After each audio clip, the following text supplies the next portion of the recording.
Chapter 15 जंगली बिल्ली और चूहा। अरी के ऐसे अपने करीब आता देख नायरू को वापस से अपना सपना याद आ जाता है, जिसमें ठीक इसी तरह अरी धीरे धीरे उसके करीब आ रहा था। अब जाके नायरू का ध्यान अरी के कपड़ों पर जाता, जो हूबहू उसके सपने से मिलता है।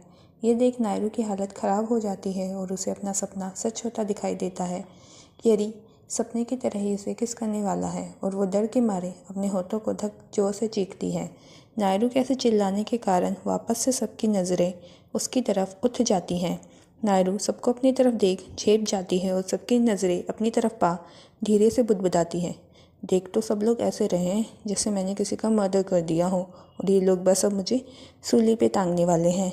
मिस नायरू वर्मा, क्या आज आपने चिल्लाने का अध्ययन कर है, जो आज आप हर कुछ देर बाद चिल्लाए जा रही है? नायरू सर की बात सुन खुद से ही बोलती है, अब इन्हें क्या बताऊं कि मैं क्यों चिल्लाई, इन्हें कैसे बताऊं कि आज मैंने एक भयानक सपना देखा और वो सपना साक्षात मेरे सामने है। मिस नायरू वर्मा, क्या आप कुछ बोलेंगी? नायरू की नज़र अरी की तरफ मुड़ती है, जो उसे ही बड़े इत्मीनान से और दिल जला देने वाली मुस्कान चेहरे पे सजाए देख रहा था, जिसे उसे चिढ़ा रहा हो और उसकी हालत पर हंस रहा हो। ये देख नायरू को और ज़्यादा गुस्सा आ जाता है और वो दांत पीसते हुए बोलती है, नो सर, ऐसी कोई बात नहीं है। वो अभी मुझे एक बड़ा सा चूहा दिख गया और मुझे चूहे बिल्कुल पसंद नहीं। वही अरी, जो नायरू की हर हरकत नोटिस कर रहा था, उसका जवाब सुन टेढ़ा मुस्कुराता है, क्योंकि उसे पता था अब ये भी नायरू ने चूहा शब्द उसी के लिए इस्तेमाल किया है। सर और बाकी क्लास के बच्चे नायरू का अजीब सा एक्सक्यूज़ सुन उसकी तरफ देखते हैं, जैसे उसने कितना बड़ा कांड किया हो, ऐसे चिल्ला के, सारे जानवर आपको ही क्यों दिख रहे हैं? खैर जो भी हो, अब से ये हरकत नहीं होनी चाहिए। सर इतना बोल बच्चों की तरफ मुड़ कुछ और बातें बताने लगते हैं, और सारे बच्चे भी अब उस पर से ध्यान हटा सर की बातें सुनने लगते हैं। अरी, जो नायरू के बेहद करीब था, वो किसी का ध्यान अपनी तरफ न पा नायरू के कान में धीरे से बोलता है, ऐसे जहाँ तक मैं जानता हूँ जंगली बिल्लियों को चूहे बेहद पसंद होते हैं, पर यहाँ तो उल्टा है। शायद मेरी जानकारी ही गलत है, या जंगली बिल्ली ही कमज़ोर है जो चूहे से डर गई। नायरू अरी की बात सुन उसे सच में जंगली बिल्ली बन के देखने लगती है, जैसे अरी सच में चूहा हो और मौका मिलते ही वो उसकी गर्दन मरोड़ दे। नायरू अरी के हाथ से पेन लगभग खींचते हुए एकदम गुस्से से अरी की आंखों में देखते हुए बिना पढ़े पेपर साइन कर देती है। अरी नायरू की इस हरकत पर मुस्कुरा देता है और अपनी नज़र से फेर लेता है, क्योंकि अगर वो थोड़ी देर और उसे देखता तो वो अपना कंट्रोल खो देता, क्योंकि नायरू की गुस्से की वजह से नाक और गाल दोनों लाल हो चुके थे और गाल भी फूले हुए थे। नायरू के साइन करने के बाद अरी जाके प्रिंसिपल सर को कुछ बोलता है और बिना किसी की तरफ देख क्लास से निकल जाता है।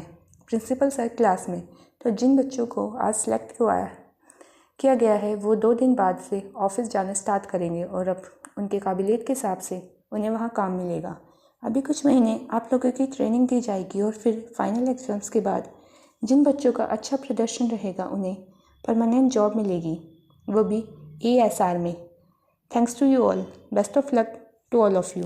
सर इतना बोल क्लास से निकल जाते हैं, और उनके जाते ही सारे बच्चे आपस में मिल हल्ला करने लगते हैं। कुछ बच्चे अरी की पर्सनैलिटी की तारीफ़ करते नहीं थक रहे थे, तो कुछ खुद के सिलेक्शन पर चिढ़ा रहे थे, तो कुछ इस गम में थे कि इनका सिलेक्शन नहीं हुआ। वही 2 बच्चे क्लास में रहते थे जो अपने चेहरे पर दुनिया जहान का दुख सजाए बैठे थे, उन्हें जैसे कोई मतलब ही नहीं था इन सब से। ये 2 महारथी थी, हमारी नायरू और दूसरी साक्षी। पीहू, जो अपने सिलेक्शन पे खुश थी, जब अपने अगल बगल दोनों महारथी को देखती है तो पता नहीं किस दुनिया की सैर करने गई थी। ओह, कहाँ हो तुम दोनों महारानी? न तो तुम लोगों के चेहरे पे कोई खुशी दिख रही है, ना ही कोई एक्साइटमेंट। उल्टा तुम लोगों को तो देखकर ऐसा लग रहा है कि किसी ने तुम लोगों को काले पानी की सज़ा सुना दी हो।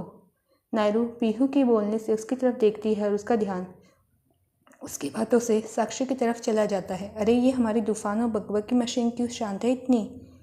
तुझे तो चुप करना किसी के बस की बात नहीं है, तू क्यों चुप हो गई अचानक से? यहाँ दूसरी ओर मुंबई की एक ऊँची इमारत पर जहाँ 20 से 25 काले कपड़े पहने हत्ते खत्ते आदमी एक लाइन में खड़े थे।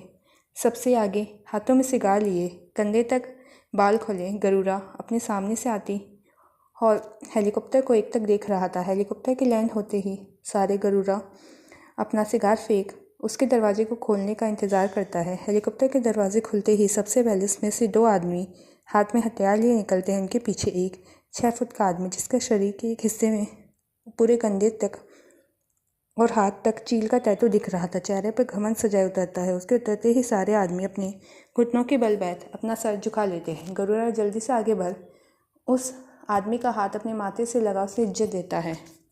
तो कौन है ये आदमी? आप लोग भी सोच के ज़रूर बताइएगा।